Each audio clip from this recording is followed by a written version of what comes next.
But now step 6 of the financial order of operations allows us to focus on how do we max out our retirement accounts. That's exactly right. It is the idea that, okay, I've been saving and I've done some of the lower level stuff. Now I've got my employer match. I did my tax-free stuff. Now I want to double back. And this year, for folks that are under 50, you can do $22,500 into a 401k, 403b, 457. If you're turning 50 in this year or older, you can actually do $30,000. So these are amazing opportunities to get tax incentivized growth into your retirement plan, into your army of dollar bill. So if you're not maxing those out, maybe you have a big bonus coming, maybe you have some year-end payout coming, consider upping your 401k, 403b contributions to max those out.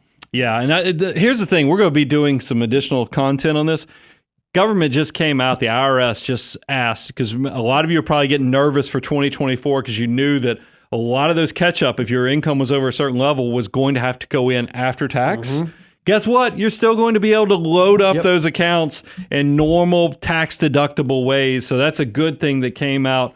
But I want to talk about when you max out, doesn't it also help out with lowering your tax bracket and potentially even helping with credits? What else could it help you with? Yes, sure. If you are someone you're thinking, man, maybe I'm riding that cusp to where I was going to get the child tax credit, but now I'm not going to get the child tax credit, or I was going to be Roth eligible, my income was too high. Well, one of the great things you can do by utilizing pre-tax deferrals into your retirement plan is drive your income down. So you ought to at least do a very quick tax projection. There's tons of softwares out there that'll do that you say, all right, if I were to max out my 401k and I were to put it in the pre-tax side, what else might I become eligible for that I wasn't going to be eligible for otherwise? Because the time to do that is before we get to the end of the year, because once we get into January, all the contributions that flow in next year from a salary deferral standpoint count towards 2024, not 2023. Now, I do know that it puts pressure on some of our listeners. If your income's under $100,000 or even under $80,000 of household income,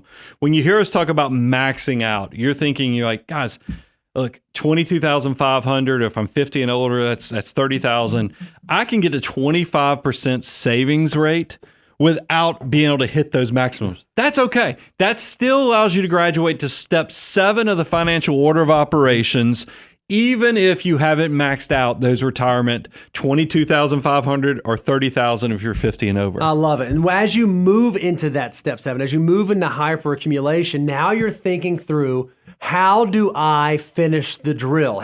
If you've not hit that 25%, this is a great place to do that. Make that final push. So I've exhausted my Roth IRAs. I've exhausted my health savings accounts. Now I've maxed out my employer-sponsored plan. I got to find somewhere else to save. I got to find somewhere else to put those dollars. And the question is, okay, well, why? If I'm already doing that, why is 25% so important? It's because for folks who save 25%, when you get to financial independence, it can do something pretty remarkable for you. Yeah, it's pretty. I love this because we even had a question on an earlier Q&A show where somebody said, where did y'all come up with 25%?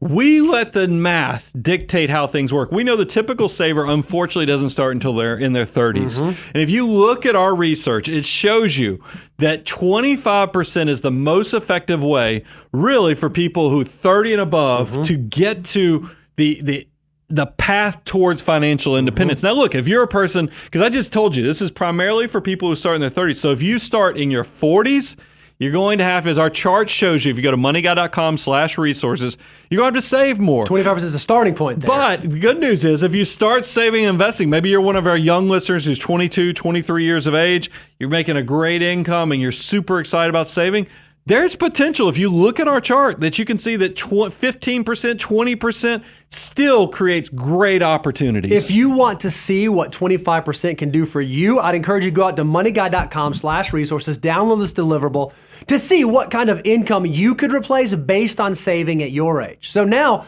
the next question people ask is, okay, but guys, I hear you. I want to hit 25%, but I've done the HSAs, I've done the Roths, I've maxed out my employer plan. What next?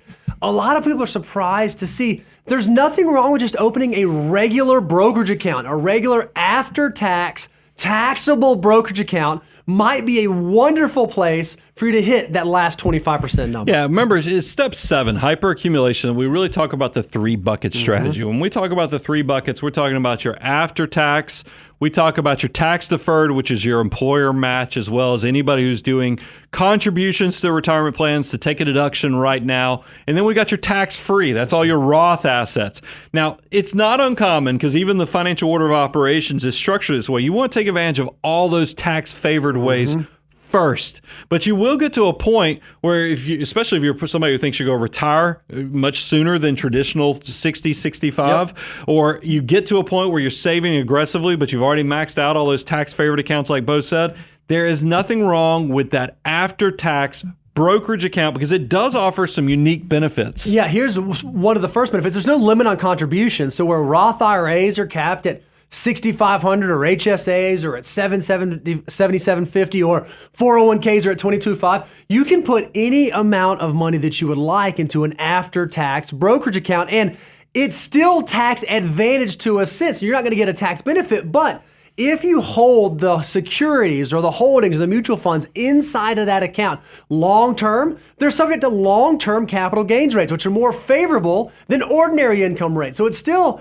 a tax incentivized account that you can have effective growth in. It's just a little bit different than traditional retirement accounts. Dividends are tax favored. Yep. Capital gains can be much lower if your income is below, I think, $44,000 for individuals, $89,000 for married couples. You can get the 0% tax rate. Really powerful stuff. And then, Bo, this is important because a lot of people, when you're doing your, as I said, when you retire early, that 59.5, because, IRAs, you don't get access to them unless you do some annuitization or some other crazy strategies.